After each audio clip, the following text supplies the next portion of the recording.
जय हिंद प्यारे दोस्तों, मैं देवेंद्र कुमार। आइए आज हम लोग ये देखते हैं कि रीजनिंग क्या होता है। रीजनिंग को हम लोग समझें कि रीजनिंग आखिर होता क्या है और रीजनिंग का किसी भी वनडे के एग्जाम में भागीदारी कितनी होती है, भागीदारी के बारे में भी हम जानेंगे। रीजनिंग में वनडे के एग्जाम में कितने क्वेश्चन आपके पूछे जाते हैं, चाहे वो यूपीएसआई का एग्जाम हो, चाहे यूपीपी का एग्जाम हो, एसएससी का एग्जाम हो, ऑल वनडे एग्जाम की अगर हम बात करें तो रीजनिंग की भागीदारी क्या है विद्यार्थियों, ये बहुत जरूरी है जानना आपको कि रीजनिंग की भागीदारी क्या है।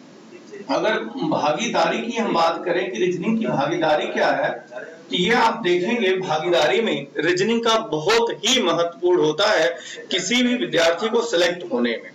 आप किसी भी एग्जाम की आप बात करेंगे तो एग्जाम में आप देखेंगे कि सबसे ज्यादा सेलेक्ट होने में सहयोग आपकी रीजनिंग ही आपकी करती है।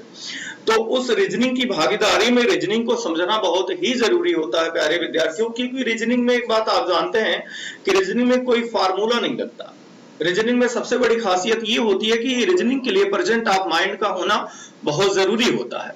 अगर आपके पास प्रेजेंट ऑफ माइंड है, तत्काल सोचने की क्षमता है, तो रीजनिंग के ज्यादा से ज्यादा क्वेश्चन आप परीक्षा में अटेम्प्ट कर सकते हैं। और रीजनिंग की भागीदारी की अगर हम बात करें तो अगर हम यूपीएसआई से स्टार्ट करें तो यूपीएसआई में आप ये देखेंगे कि यूपीएसआई के परीक्षाओं में 40 क्वेश्चन पूछे जाते हैं। भाई अगर रीजनिंग की केवल हम बात करें, जबकि देखा जाए कि यूपीएसआई में 4 खंड है, आपका रीजनिंग का भी खंड आता है, मैथ का खंड आता है, हिंदी के खंड भी आपके पूछे जाते हैं, जीएस के प्रत्येक पार्ट में यूपीएसआई के 40 क्वेश्चन होता है और जिसमें यूपीएसआई में 40 क्वेश्चन रीजनिंग के पूछे जाते हैं। और इस 40 क्वेश्चन में अगर आपने प्रेजेंट ऑफ माइंड लगाया, बहुत अच्छे तरीके से आपने रीजनिंग को समझा है, तो इस 40 क्वेश्चन में कम से कम आप 35 से लेकर के 38 के बीच में आप क्वेश्चन अटेम्प्ट कर सकते हैं। बहुत ही आसान तरीके से आप क्वेश्चन को सॉल्व कर सकते हैं और ये केवल ऐसा रीजनिंग में ही हो सकता है कि ज्यादा से ज्यादा हम क्वेश्चन एग्जाम में निकाल सके।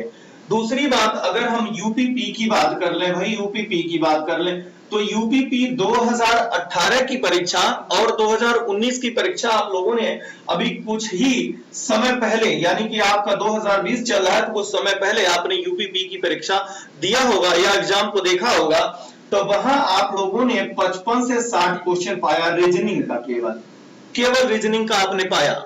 बाकी हिंदी की बात तो अलग ही है, हिंदी के खंड की अलग होती है बात, जीएस अलग होता है, करंट की बात अलग करें, लेकिन रीजनिंग का भागीदारी केवल किसी भी वनडे के एग्जाम में रीजनिंग की भागीदारी की हम बात कर रहे हैं, तो रीजनिंग में यूपीपी में आपने देखा 55 से 60 क्वेश्चन आपको आया था एग्जाम में।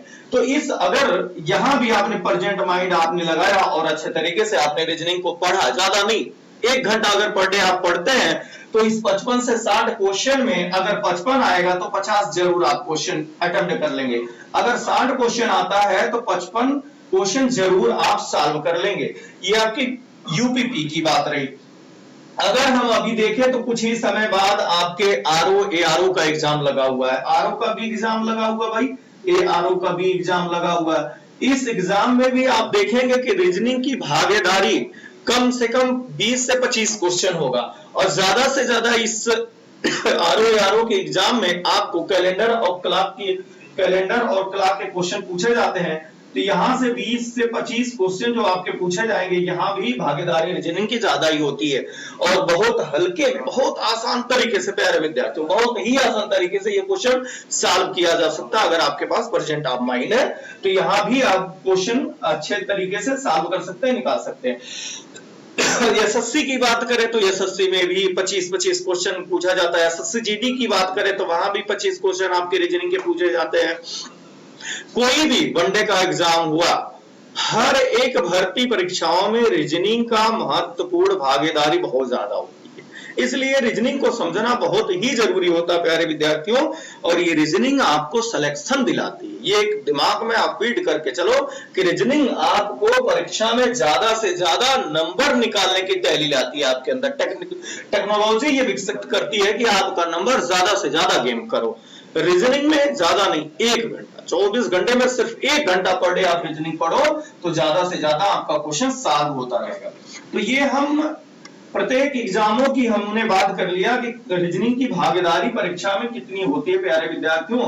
अब इस रीजनिंग को समझने के लिए हम ये जानते हैं कि रीजनिंग के हमारे दो पार्ट होते हैं, एक वर्बल का पार्ट होता है विद्यार्थियों, एक नॉन वर्बल का पार्ट होता है। इन दोनों पार्टों में परीक्षाओं में वर्बल से ज्यादा क्वेश्चन पूछा जाता है और नॉन वर्बल से आपने देखा होगा 6 से 7 क्वेश्चन 8 क्वेश्चन पूछा जाता है। तो जब हमारे वर्बल में रीजनिंग ज्यादा पूछी जाती है तो आइए हम लोग रीजनिंग को वर्बल से ही स्टार्ट करते हैं।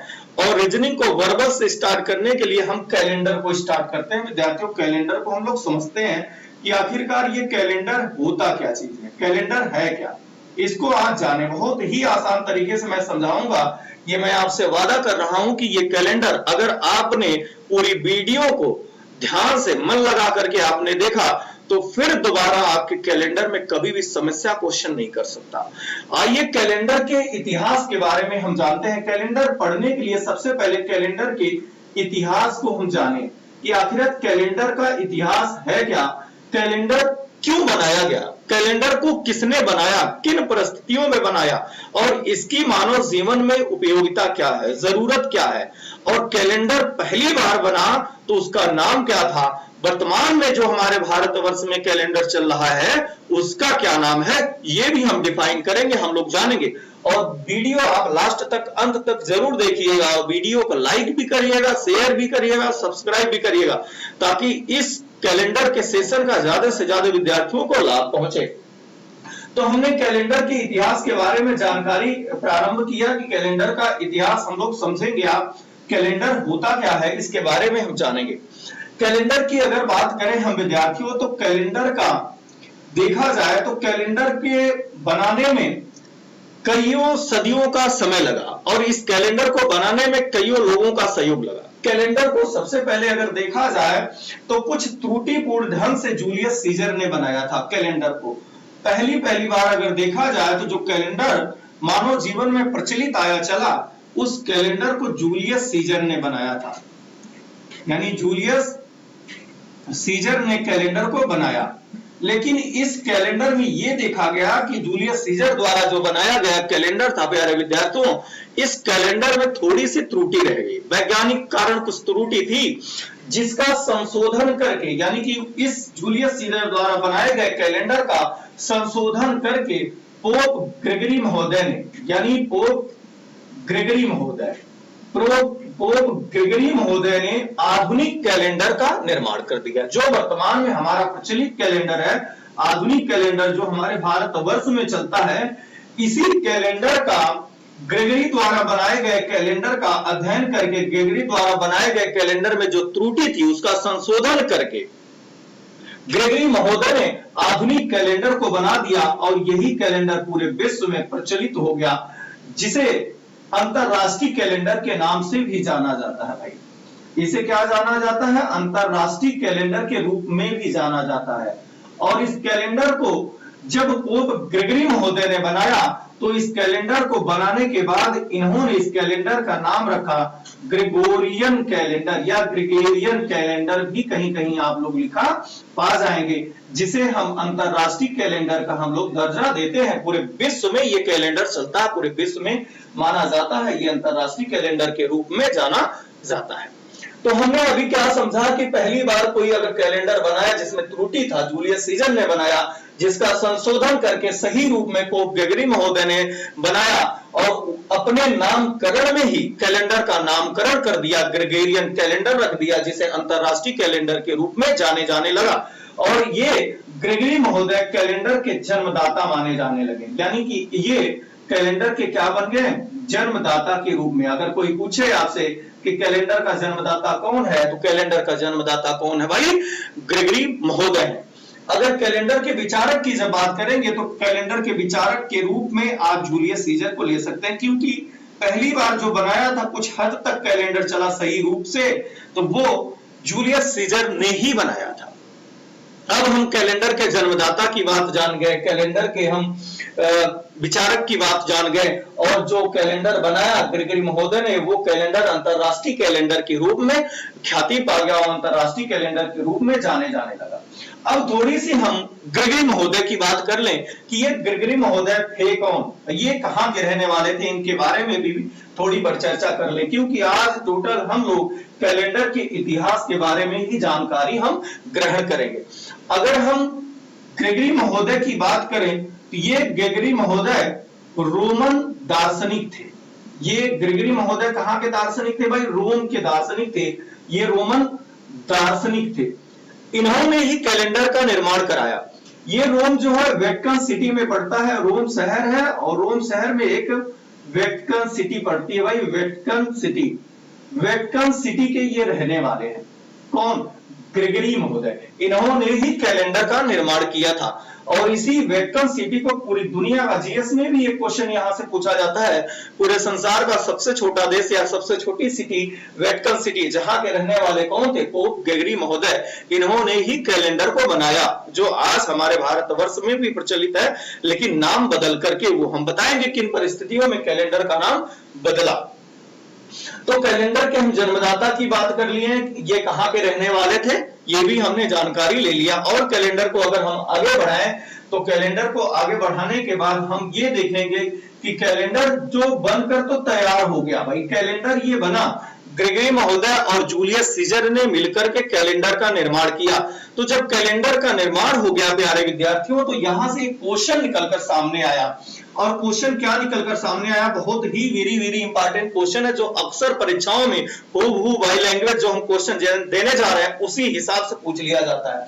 क्वेश्चन क्या पूछा जाता है? मानव सभ्यता का प्रारंभ। ध्यान से क्वेश्चन को समझिएगा। मानव सभ्यता का प्रारंभ किस दिन से माना जाता है? किस दिन से माना जाता है?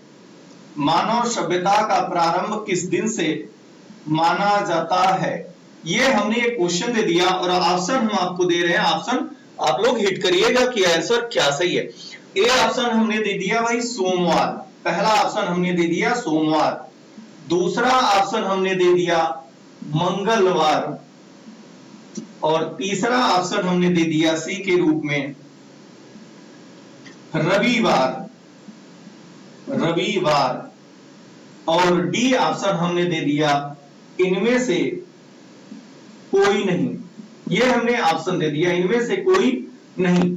आइए हम क्वेश्चन को देखते हैं। कैलेंडर का हमें जन्मदाता मिल गया, कैलेंडर का विचारक मिल गया, कहां के रहने वाले थे ये भी हमने जानकारी देख लिया। तो एक क्वेश्चन यहां से बनता है, मानव सभ्यता का प्रारंभ किस दिन से माना जाता है? तो हमने विकल्प में दे दिया सोमवार, मंगलवार, रविवार, इनमें से कोई नहीं। तो आइए देखते हैं उत्तर क्या सही होता है। लेकिन इसमें उत्तर विद्यार्थियों डी तो सही होगा। कुछ विद्यार्थियों के मन में यह आ रहा होगा कि सोमवार इसका आंसर होगा। देखते हैं क्यों सोमवार नहीं होगा, क्यों इनमें से कोई नहीं, ये हमारा आंसर सही होगा। क्वेश्चन में दिया गया है मानव सभ्यता का प्रारंभ किस दिन से माना जाता है। एक बात आप दिमाग में इतना जरूर जानें कि मानव सभ्यता की बात हो रही है, कैलेंडर को बनाया किसी मानव ने ही।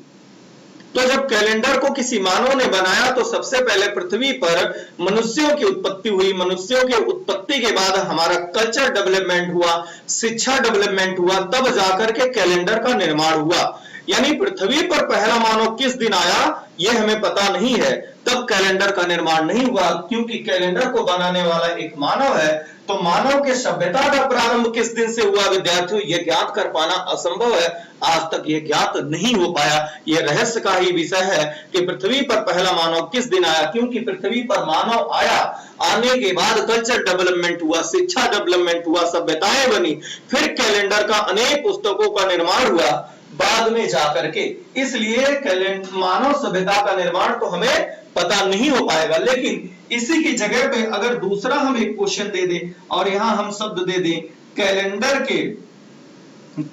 की सभ्यता का प्रारंभ, कैलेंडर की सभ्यता का प्रारंभ हुआ था कैलेंडर की सभ्यता का प्रारंभ हुआ था, और ऑप्शन के रूप में यही चारों हम ऑप्शन रख लेते हैं। कैलेंडर की सभ्यता का प्रारंभ हुआ था और ऑप्शन के रूप में हमने कहा यही चारों ऑप्शन हम रख लेते हैं। भाई सोमवार को हमने रख लिया, बी ऑप्शन हमने दे दिया भाई मंगलवार, और सी ऑप्शन के रूप में हम लोगों ने लिखा हुआ है रविवार, और डी ऑप्शन के रूप में हम रख लेते हैं इनमें से कोई नहीं, इनमें से कोई नहीं, ये हमने रख लिया भाई, इनमें से कोई नहीं। अब हमने दिया कैलेंडर की सभ्यता का प्रारंभ। तो जब कैलेंडर प्रारंभ हुआ, कैलेंडर बनकर तैयार हुआ विद्यार्थियों, तो कैलेंडर को बनकर तैयार होने के बाद सोमवार के दिन से लागू किया गया था, कैलेंडर को लागू किया गया था। लेकिन मानव की सभ्यता का पता नहीं। अगर क्वेश्चन में मानव के सभ्यता का प्रारंभ पूछा जाए तब तो ज्ञात कर पाना असंभव है, लेकिन अगर पूछा जाए कैलेंडर की सभ्यता का प्रारंभ, यानी कैलेंडर किस दिन प्रारंभ हुआ, तो आप आंसर लगाएं सोमवार, यानी सोमवार से कैलेंडर प्रारंभ हुआ था। ये बात तो आपको समझ में आ गई। अब कैलेंडर जब बनकर तैयार हो गया, कैलेंडर को प्रारंभ किया गया, तो 1 एडी और 1 ईस्वी, यानी 1 एडी 1 ईस्वी दिन सोमवार ईसा मसीह के जन्मदिन से कैलेंडर का प्रारंभ माना जाता है। अब जब कैलेंडर का प्रारंभ भी हो गया और 1 एडी 1 ईस्वी ईसा मसीह के जन्मदिन से कैलेंडर बनकर तैयार हो गया, और कैलेंडर का नाम अभी हमने बताया कि ग्रेगरी महोदय ने अपने ही नामकरण पे ग्रेगोरियन कैलेंडर रख दिया। अब ये ग्रेगोरियन कैलेंडर धीरे धीरे पूरे विश्व में प्रचलित होने लगा। अब ध्यान से बात को समझिएगा, यही आपके कैलेंडर का इतिहास है, और इनको बहुत ही आसानी तरीके से आप समझें, बहुत ही बढ़िया तरीके से आपको हम समझाने की कोशिश कर रहे हैं। कैलेंडर जब बनकर तैयार हो गया तो कैलेंडर का नाम ग्रेगोरियन कैलेंडर नाम रखा गया, और इसी नाम से पूरे विश्व में धीरे धीरे प्रचलित होने लगा। क्या ये कैलेंडर हमेशा के लिए इसी नाम से जाने लगा? तो नहीं, इस कैलेंडर का आगे चल करके आगे के समयों में इसका परिवर्तन होता है। इस ग्रेगोरियन कैलेंडर का प्यारे विद्यार्थियों पहली बार 78 ईस्वी में कुषाण शासक, एक कुषाण वंश हुआ, और कुषाण वंश के शासक महाराजा कनिष्क ने, यानी कुषाण वंश के शासक महाराजा कनिष्क ने पहली बार इस कैलेंडर का, ग्रेगोरियन कैलेंडर का नामकरण कर दिया, ग्रेगोरियन कैलेंडर को बदल दिया और अपने नाम पर इन्होंने नामकरण कर दिया। और इस कनिष्क महोदय ने ग्रेगोरियन कैलेंडर का नाम बदल करके प्यारे विद्यार्थियों शक संवत नाम रख दिया। क्या नाम रख दिया भाई? शक संवत नाम रख दिया। पहली बार ग्रेगोरियन कैलेंडर का नाम बदल करके 78 ईस्वी में कुषाण वंश के शासक कनिष्क महोदय ने, किसने भाई? कनिष्क महोदय ने शक संवत नाम बदलकर रख दिया। अब ये कैलेंडर ग्रेगोरियन कैलेंडर के नाम से तो जाना जाने लगा था, लेकिन बाद में कुषाण वंश के शासक ने इसका नाम बदल करके शक संवत रख दिया, यानी भारत में शक संवत के नाम से चला। फिर धीरे धीरे आगे के समयों में ये कैलेंडर का नाम बहुत ही विकराल रूप ले लिया, बदलने का नाम। इसके बाद ये कैलेंडर बदलते हुए 326 में सिकंदरी कैलेंडर चल गया, हिजरी संवत चल गया, विक्रमादित्य संवत चल गया, बहुत सारे कैलेंडरों का रूप ले लिया, लेकिन सभी लोगों ने इसी ग्रेगोरियन कैलेंडर का ही नकल किया। सारे तथ्य ग्रेगोरियन कैलेंडर के हैं, लेकिन नामकरण अपने नाम के अनुरूप इन्होंने नामकरण कर दिया। ये कैलेंडर कई नामों से चलने लगा पूरे विश्व में, अलग अलग धर्मों के लोग अपने अपने नाम पे कैलेंडर का नामकरण कर लिए, लेकिन इसी तरीके से ये कैलेंडर और भी आगे बढ़ता रहा। और एक समय ऐसा आया कि इस कैलेंडर के अंदर अभी जितने भी लोग हैं सब लोग कैलेंडर के नामकरण में ही परिवर्तन कर रहे हैं, लेकिन एक बार इस कैलेंडर के अंदर परिवर्तन देखा जाता है प्यारे विद्यार्थियों। अब इस कैलेंडर के अंदर क्या परिवर्तन होगा ये आपके दिमाग में आ रहा होगा। तो कई बार ये भी क्वेश्चन पूछा गया है, विद्यार्थियों के मन में ही रहता है कि कैलेंडर में रविवार की छुट्टी कब प्रारंभ हुई थी। अब तक कैलेंडर का नाम बदला जा रहा था, लेकिन अब रविवार, यानी रविवार की बात कर लें, कैलेंडर के अंदर की बात कर लें, तो रविवार का प्रारंभ, यानी रविवार की छुट्टी का प्रारंभ 1844 से प्रारंभ हो जाता है। अब ये कैलेंडर के अंदर एक परिवर्तन हो गया। अब तक 1844 के पहले जो सप्ताह के अभी 7 दिन होते हैं जिनकी हम परिचर्चा करेंगे, उनमें कोई परिवर्तन नहीं हुआ था। लेकिन 1844 से सप्ताह के 7 दिनों में एक दिन अलग सा जाने लगा। रविवार का दिन 1844 से ये छुट्टी के रूप में प्रचलित हो चुका है। कौन भाई? रविवार के रूप में, रविवार की छुट्टी के रूप में हम जाने लगे हैं कि रविवार की छुट्टी 1844 से प्रचलित हो गई। अब ये कैलेंडर धीरे धीरे और भी आगे बढ़ा और एक समय ऐसा आ जाता है कि ये कैलेंडर हमारा जो ग्रेगोरियन कैलेंडर है, जो शक संवत के रूप में 78 में प्रचलित हो चुका है, इस कैलेंडर का भी और भी परिवर्तन होता है। हमारे भारत देश आजाद होता, हमारे भारत देश को गुलाम किया ब्रिटिश पार्लियामेंट ने, इसके बाद हमारा भारत देश आजाद हुआ तो हमारे भारत देश के लोगों ने भी कैलेंडर का नामकरण कर दिया जब हमारा भारत देश आजाद हुआ। अब हमारे भारत देश आजाद होने के बाद 22 मार्च, ध्यान से जानिएगा भाई, ये कैलेंडर का इतिहास हम आपको बता रहे हैं, इससे बहुत सारे क्वेश्चन डायरेक्ट आपके आ जाएंगे। फिर कैलेंडर के क्वेश्चन को हम लोग सॉल्व करेंगे। अभी इतिहास की जानकारी ले लें, फिर क्वेश्चन सॉल्व करने की हम जानकारी लेंगे। 22 मार्च 1957 को, ध्यान से देखिएगा भाई, 22 मार्च 1957 को कैलेंडर का नामकरण पुनः एक बार होता है। नामकरण क्या होता? अभी ग्रेगोरियन कैलेंडर के नाम से जाना जा रहा है, शक संवत के नाम से जाना जा रहा है, हिजरी संवत के नाम से जाना जा रहा है। भारत में बहुत सारे कैलेंडर चल रहे हैं, लेकिन 22 मार्च 1957 को पीटी नेहरू की सरकार ने, यानी पीटी नेहरू का मतलब पंडित जवाहरलाल नेहरू की सरकार ने इसका नामकरण पुनः कर दिया। और नामकरण क्या किया? राष्ट्रीय पंचांग, यानी कि भारतीय सरकार ने, भारतीय गवर्नमेंट ने राष्ट्रीय पंचांग के रूप में, क्योंकि जो आपके घरों में अब कैलेंडर है वो पंचांग है, वो ग्रेगोरियन कैलेंडर नहीं है, तो राष्ट्रीय पंचांग के रूप में 22 मार्च 1957 को पीटी नेहरू की सरकार ने राष्ट्रीय पंचांग घोषित कर दिया। और एक खास बात और प्यारे विद्यार्थियों, इस राष्ट्रीय पंचांग या ग्रेगोरियन कैलेंडर या शक संवत कैलेंडर का एक और नाम है, ध्यान से इस नाम को जाने हम, इसे शालिवाहन संवत के नाम से भी जाना जाता है। शालिवाहन संवत, ध्यान से बात को समझिएगा। अगर कहीं पर राष्ट्रीय पंचांग नहीं दिया गया है, शालिवाहन संवत दिया गया है, तो यह राष्ट्रीय पंचांग का ही नाम है। आप ये देखेंगे यूट्यूब चैनलों पे कैलेंडर के इतिहास के बारे में लगभग कोई टीचर नहीं पढ़ाए हैं, जिसे आप बहुत ही आसान तरीके से मैं पढ़ा दे रहा हूं, आपके दिमाग में बना रहेगा हमेशा के लिए। लेकिन वीडियो को अंत तक जरूर देखिएगा। तो कैलेंडर का नामकरण कब हुआ? 22 मार्च 1957 को पीटी नेहरू की सरकार ने राष्ट्रीय पंचांग के रूप में घोषित कर दिया। और इस राष्ट्रीय पंचांग का एक दूसरा नाम भी है शालिवाहन संवत। तो इस प्रकार से हमारा कैलेंडर का एक इतिहास बनता है। और जो हमने 22 मार्च 1957 तक इस कैलेंडर का संपूर्ण रूप, अब यही राष्ट्रीय पंचांग हमारे भारत वर्ष में भी चलता है, जिसको हम लोग मनाते हैं। ये हिंदी के भी रूप में जाना जाता है, हिंदी के कैलेंडर के रूप में पंचांग। और पंचांग में अगर देखें हिंदी के रूप में कैसे इसे जाना जाता है, तो हिंदी पंचांग के रूप में जब इसे देखेंगे आप, राष्ट्रीय पंचांग को जब आप देखेंगे, तो पंचांग का पहला महीना हिंदी के रूप में क्या पाएंगे, जो कई बार एग्जाम में पूछा गया है। एसएससी जीडी में 2013 में यहां से पंचांग से एक क्वेश्चन पूछा गया कि राष्ट्रीय पंचांग का पहला महीना कौन सा होता है। तो राष्ट्रीय पंचांग का पहला महीना प्यारे विद्यार्थियों चैत्र होता है, और आखिरी महीना कौन होता भाई? फाल्गुन होता है। यानी राष्ट्रीय पंचांग का पहला महीना चैत्र होता है और आखिरी महीना फाल्गुन होता है। तो इस प्रकार से हमारी ये कैलेंडर का एक इतिहास रहा। कल के वीडियो में प्यारे विद्यार्थियों हम लोग ये देखेंगे कि कैलेंडर के क्वेश्चन कैसे सॉल्व होते हैं। क्वेश्चन को हम लोग सॉल्व करना सीखेंगे बहुत ही आसान तरीके से। इस वीडियो को लाइक भी करिएगा, शेयर सब्सक्राइब भी करिएगा प्यारे विद्यार्थियों। आज के लिए इतना ही। जय हिंद।